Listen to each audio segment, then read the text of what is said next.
Hello everyone and welcome to another video of Once Upon a Story. I'm Cinderella.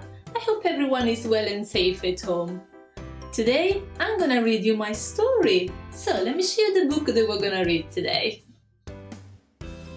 That's Cinderella's book. So we've got Prince Charming and then me, and we are dancing. We were at the ball that night.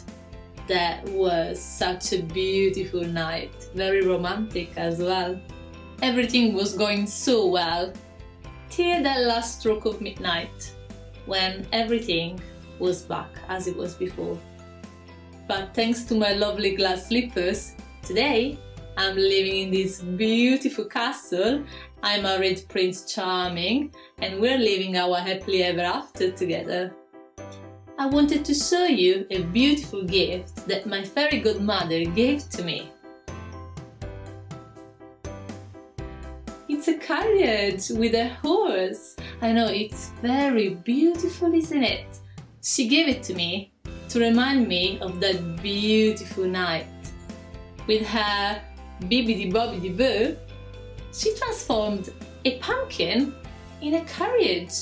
And then my friends, the little mice, in beautiful white horses. I don't want to tell you a lot about that night. I want to read the story with you so we can discover together exactly what happened that day. So we're gonna start now and see you as soon as we finish at the end of our story. Bye bye for now!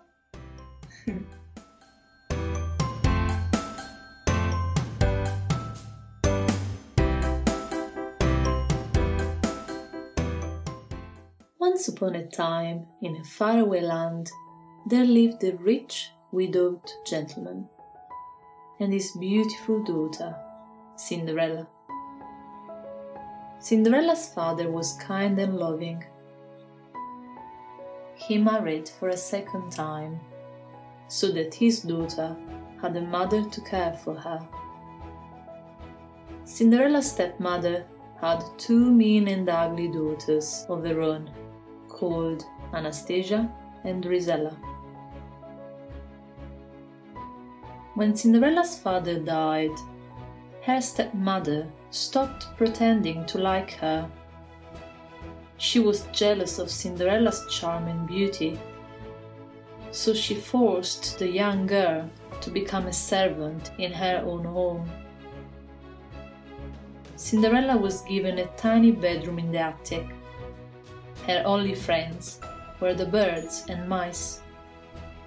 They listened as she sang about her dreams of a life filled with happiness. One morning, Cinderella found a tubby little mouse caught in a trap. "We'll call you Gus," she said. Then she gently set him free and put him with the other mice for safety. "Don't forget to warn him about Lucifer," Cinderella reminded them. And off she went to begin the day's chores. Lucifer was her stepmother's cat. He was sly and lazy, and all the animals hated him, especially Bruno the dog. After Cinderella had given Lucifer his milk, she walked out into the yard.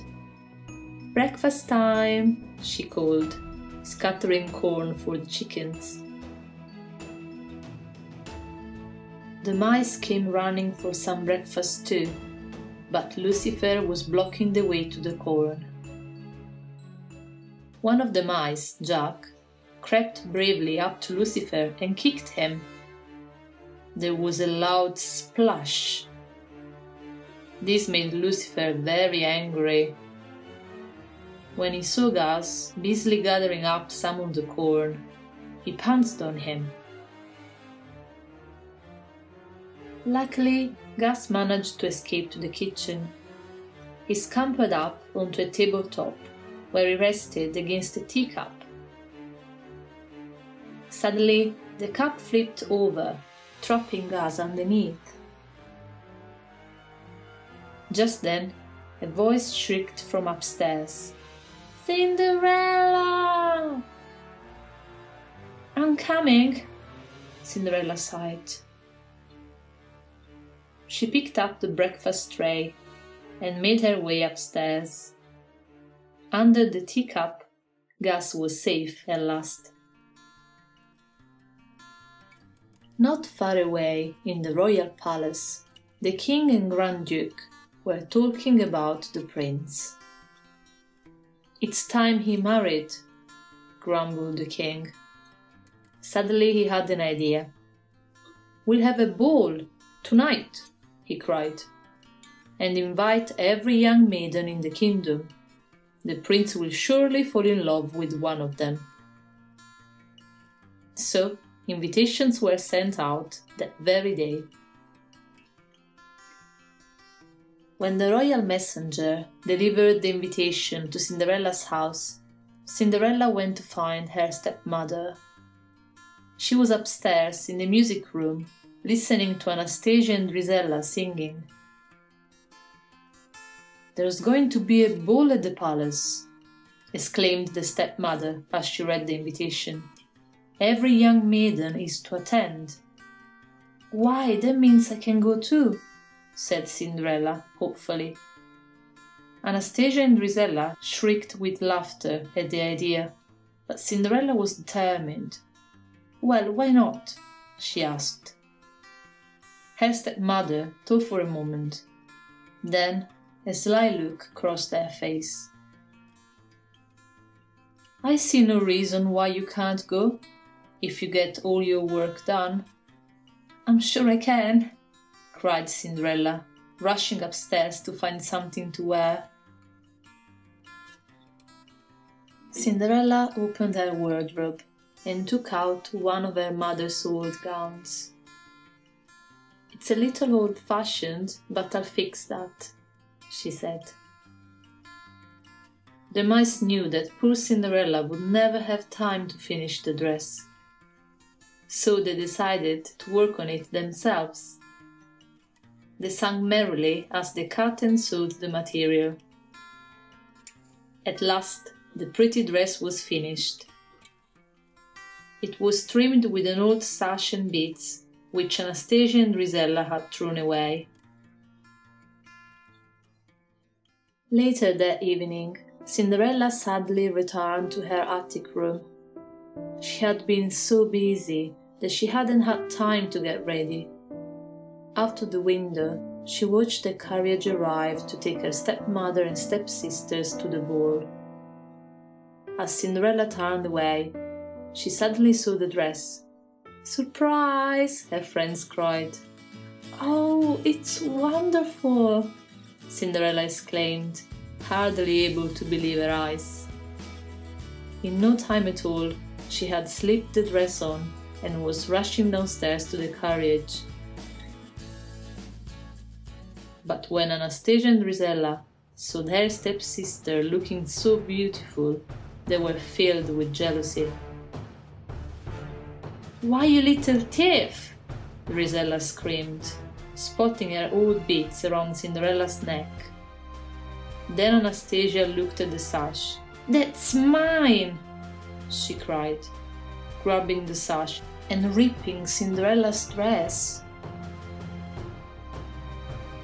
"Please stop!" cried Cinderella, but it was too late. Her dress was ruined. She ran into the garden and flung herself down by a bench. She sobbed as if her heart would break. Cinderella was so upset that at first she didn't see a magical swirl of light gather around her. When she looked up, an old lady was sitting on the bench. "I'm your fairy godmother," the lady said kindly. "Dry your tears. You can't go to the ball looking like that. Now, fetch me a pumpkin and hurry. Even miracles take time." Minutes later, the fairy godmother waved her magic wand over the pumpkin. "Bibbidi-bobbidi-boo," she sang. The pumpkin changed into a sparkling carriage. "Now, said the fairy godmother. "With an elegant carriage like that, you simply have to have mice." With that, she waved her wand over Gus, Jack and their friends and changed them into proud white horses. Another wave of the wand, and Cinderella's horse was changed into a coachman, and Bruno the dog was changed into a footman. Then, with a final wave of the wand, Cinderella was dressed in a magnificent ball gown and delicate glass slippers. "Oh, thank you!" cried Cinderella, stepping into the carriage. "It's like a dream coming true." "I know, dear, but remember, you only have until midnight," the fairy godmother warned. "On the last stroke of 12, the spell will be broken, and everything will be as it was before." At the palace, Cinderella entered the glittering ballroom. Glancing up, the prince saw her and thought she was the most beautiful girl he had ever seen. He took Cinderella's hand and led her to the dance floor. The prince knew that he had finally fallen in love. Dancing in the prince's arms, Cinderella felt as though she was floating on air. Suddenly she heard a clock chime. It was the first stroke of midnight. "I must go," Cinderella gasped as she fled through the ballroom and down the palace steps. "Wait, you can't go now," cried the prince. But Cinderella didn't stop, even when she lost one of her glass slippers on the steps. She leaped into the carriage, which raced away. As the last stroke of midnight was heard, the carriage turned back into a pumpkin, and Cinderella found herself dressed in rags once more. But she was still wearing a single glass slipper. Back at the palace, the prince was heartbroken. He declared he would marry only the girl whose foot fitted the glass slipper he had found. The next day, the Grand Duke began his search. Every maiden in the land would have to try on the glass slipper until he found the prince's true love. Meanwhile, Cinderella's stepmother noticed that her stepdaughter was humming the music from the ball. She was determined that Cinderella would not try on the slipper. When Cinderella went up to her room, she followed her and locked the door. At last, the Grand Duke arrived. Anastasia and Rosella were very excited. Taking their turn, they tried to squeeze their feet into the tiny glass slipper, but their feet were much too big. Jack and Gus were desperate to help Cinderella. They took the attic key from the stepmother's pocket and slowly pushed it up the stairs to Cinderella's room. Hot and tired, they finally managed to open the door and free their friend. Just as the Grand Duke was about to leave, Cinderella appeared. "Please wait," she called. "May I try on the slipper?" The Grand Duke led Cinderella to a chair and called for the footman. As the footman stepped forward, the wicked stepmother tripped him up. The slipper flew through the air. There was a loud crash as it hit the floor and shattered into 1,000 tiny pieces. "Oh no!" gasped the Duke. "Perhaps this would help," said Cinderella, reaching into her pocket and bringing out the other glass slipper. Her stepsisters shrieked as the delighted Duke fitted the slipper onto Cinderella's foot. Soon afterwards, Cinderella and the prince were married. Her friends, the mice, looked on and smiled. They knew Cinderella's dreams had finally come true.